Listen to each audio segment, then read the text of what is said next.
주신 나의 하나님, 한없는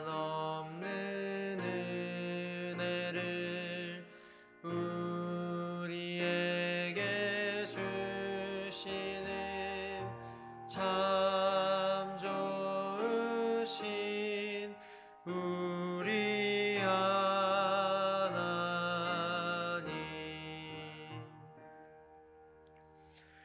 오늘 하나님께서 우리에게 주신 말씀은 마태복음 1장 20절입니다. 오늘 하나님께서 우리에게 주신 말씀은 마태복음 1장 20절입니다. 신약성경 1쪽에 있습니다.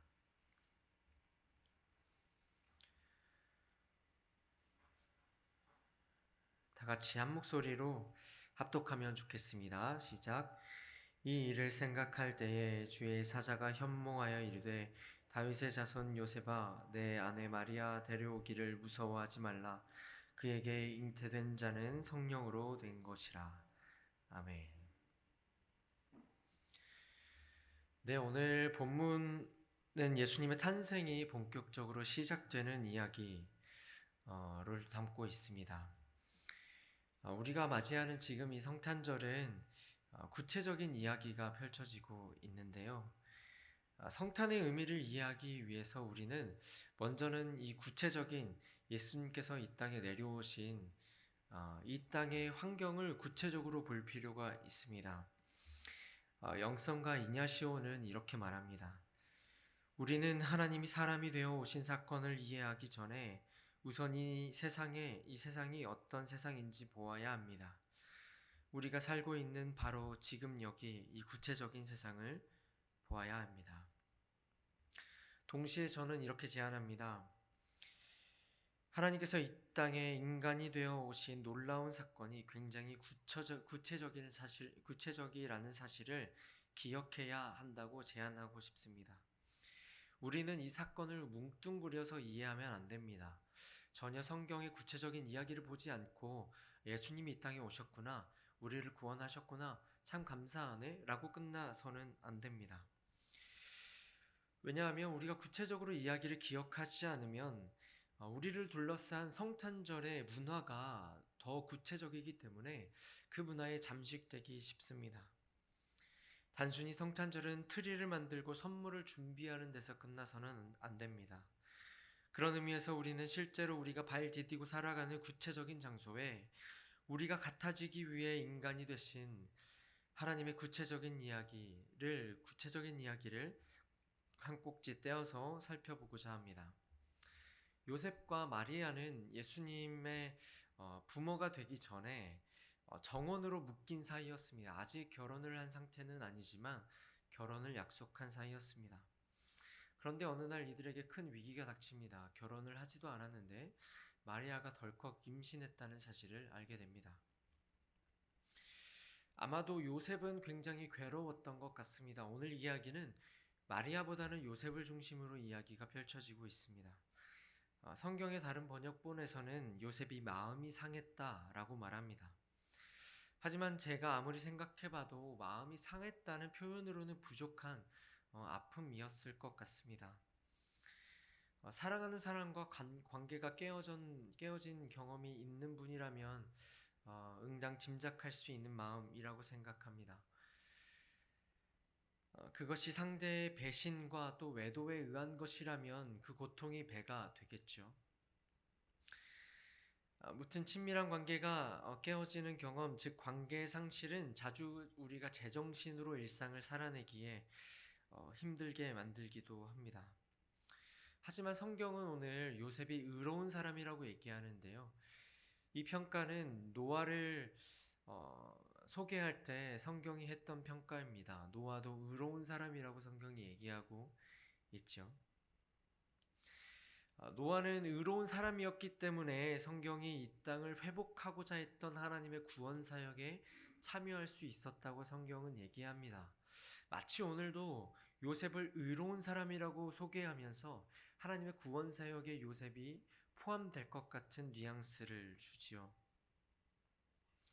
어쩌면 요셉도 의로운 사람이었기 때문에 하나님께 선택을 받았을지도 모르겠습니다.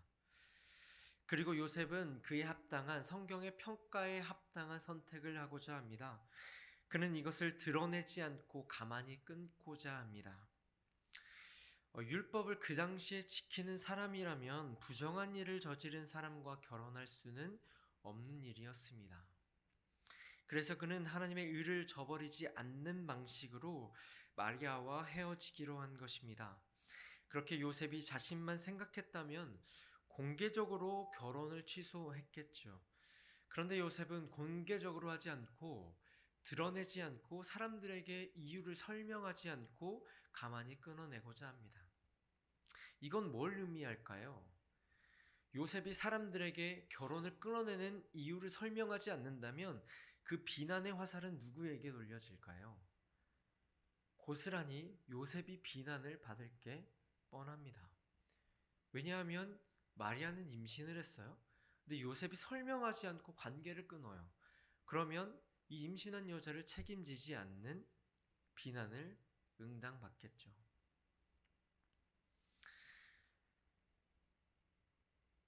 율법을 더 자세히 살펴보면 이 마리아가 만약에 외도를 해서 다른 남자와 외도를 해서 임신을 했다면 돌을 맞아서 죽을 잘못 지었습니다. 당연히 이 일들이 더 이렇게 철저하게 지켜지진 않았겠지만 이 징벌들이 철저하게 지켜지진 않았겠지만 성경만 살펴본다면 그 정도의 잘못이었습니다. 그래서 마리아를 지키기 위해 아마도 마리아를 지키기 위해 요셉은 비난을 자기가 다 감내하기로 합니다. 이 선택만 보아도 가히 요셉은 의인이라 할 만한 것 같습니다. 뿐만 아니라 요셉은 마리아에 대한 사랑을 지킨 것이기도 합니다. 그런데 저는 여기서 요셉과 저 자신의 괴리를 좀 느낍니다.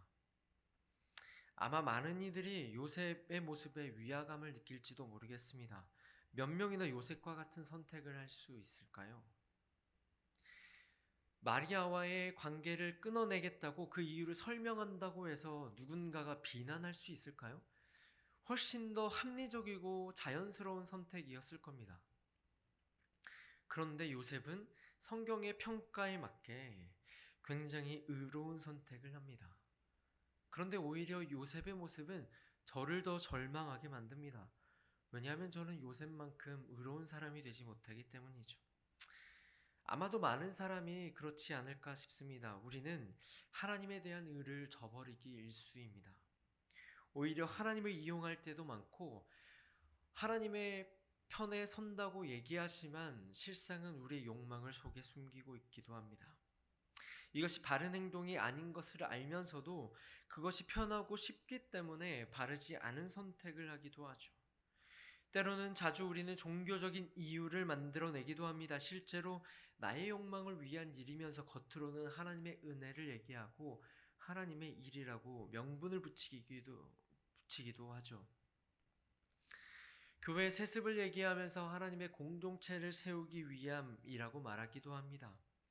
남의 고난과 재난을 하나님의 심판이라고 쉽게 단정지으며 그 사람에게 상처를 줍니다. 실상은 그 사람을 비난하고 싶은 욕망을 숨기면서 말이죠.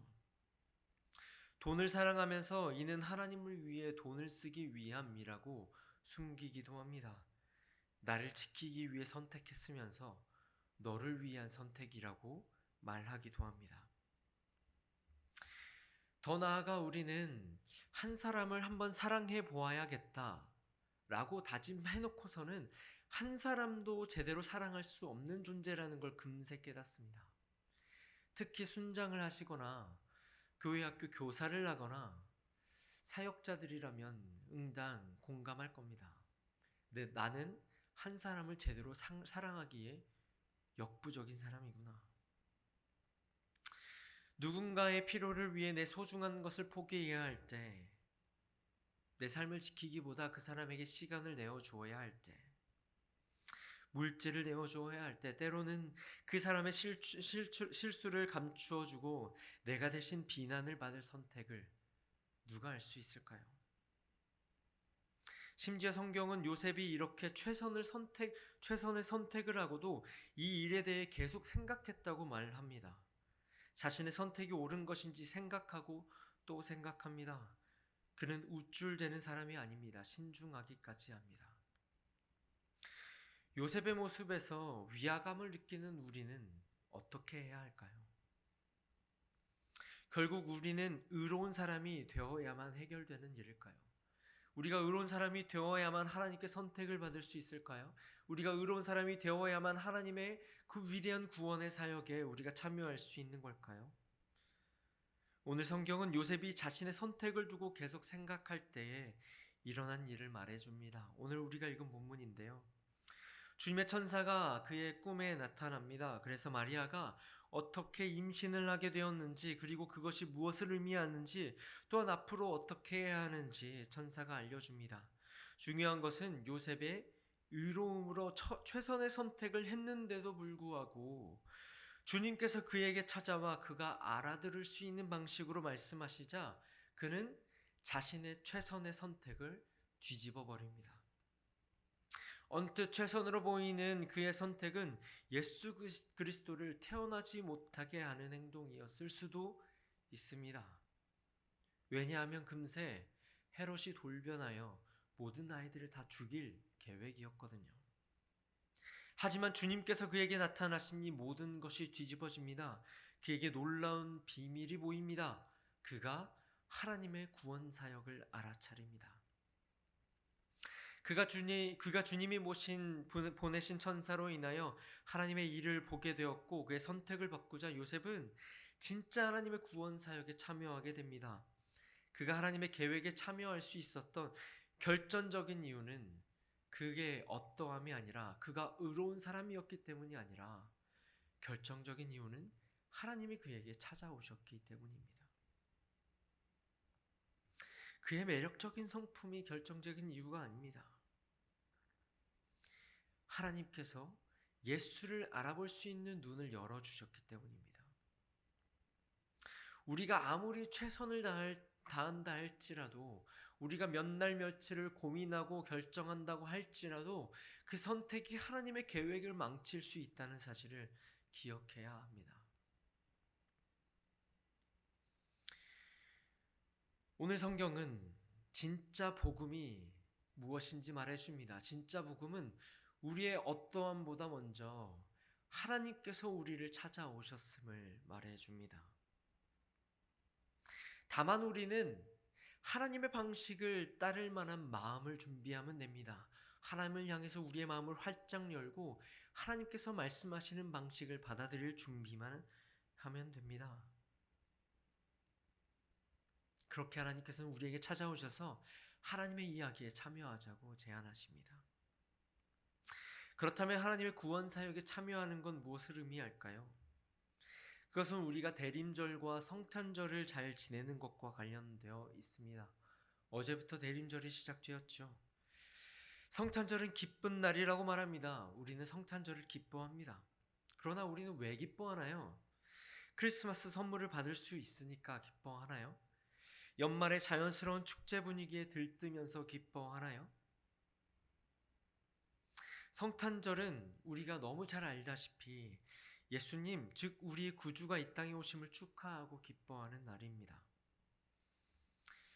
우리가 세상의 흐름에 따라서 혹은 나의 편안함과 욕구를 채워주기 위해 기뻐하는 것이 아니라 앞서 말했던 것처럼 우리가 더 이상 스스로 의로워지지 않아도 노력하지 않아도 마태복음서에서 앞으로 이어질 예수의 나라, 즉 하나님 나라에 참여할 수 있는 길이 열렸다는 사실에 기뻐할 수 있는 날입니다.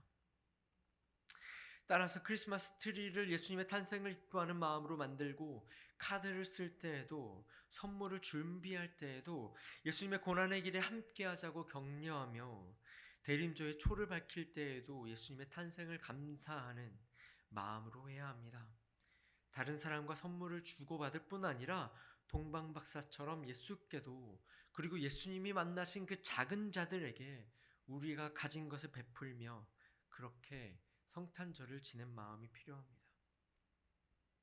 이렇게 우리는 더 나아가 하나님께 선물을 드릴 수 있습니다.